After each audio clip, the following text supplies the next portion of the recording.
You solemnly swear to tell the truth, the whole truth, and nothing but the truth, to help you God? I do. State your name for the second, for the Ken Block, secretary. 8 Atlantic Crossing, Barrington. I have two very quick comments. There is no email address for where you need to send an email request, even though you say that you can accept an email request. So that should probably be on there somewhere. And lastly, I just want to make a quick comment. The open records law says that you may have, you can discretionarily charge, you don't necessarily have to charge. And as somebody who makes an awful lot of open records requests, I find sometimes that the potential cost of some of those requests can have a dampening effect on what ultimately is public, should be public data to some extent. So I would just ask you to consider a little bit whether a mandatory charge is the right way to go. And I understand other state agencies do it that way, but I just wanted to highlight the fact that the law makes it optional, it doesn't make it mandatory.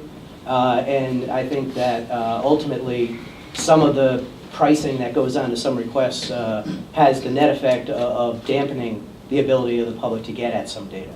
And I just wanted to put that out there to you. Thank you. Mr. Chair, I'd like to ask a question. Yes, Sean? First, I'd like to ask a question of Mr. President. How many full-time staff do we have?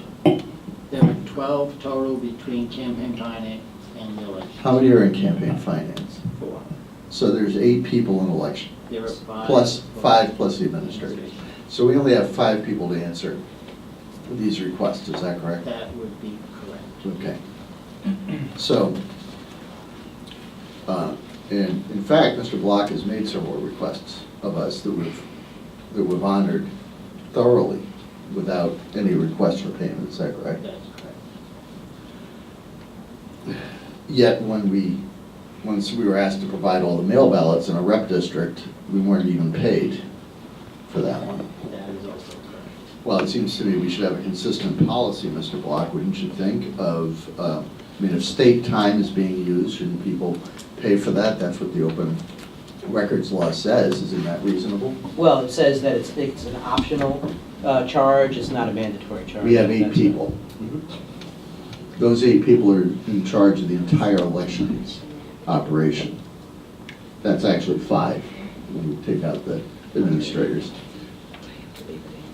When you have a situation like that, I mean, we have been as open can be in terms of information, Mr. Block. We have honored all of your requests. You have taken that information and you have not paid a penny for it, and we're okay with that. That's fine. And I'm appreciative of it, thank you. But when you're using substantial state resources that otherwise would be diverted into actually operating the campaign finance division, when we have to spend substantial time and effort, as we did with that request in the rep race, it seems to me it's reasonable that we would use the same policy as other agencies. Wouldn't you agree? It's your prerogative interruption. Is it reasonable that we use the same policies as other agencies? It's not unreasonable. So does that make it reasonable?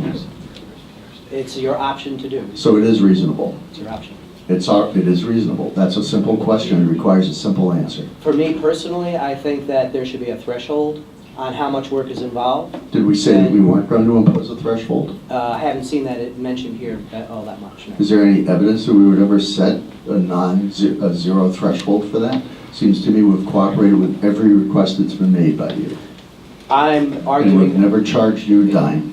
I think you're misinterpreting why I'm here and why I'm talking about it. I have no complaint. I'm not misinterpreting a thing. I think I understand it perfectly. Okay. I'm simply saying the fact that at times the charges can have a blanketing effect on the ability to get information. No question. That's why we are careful to make sure that we do this in a reasonable way. Mr. Block, Yes, sir. you've had your 2 points. I think we're going to move it along. Okay. Thank you. Ready to be done. Chairman, I think I made a motion to accept the policy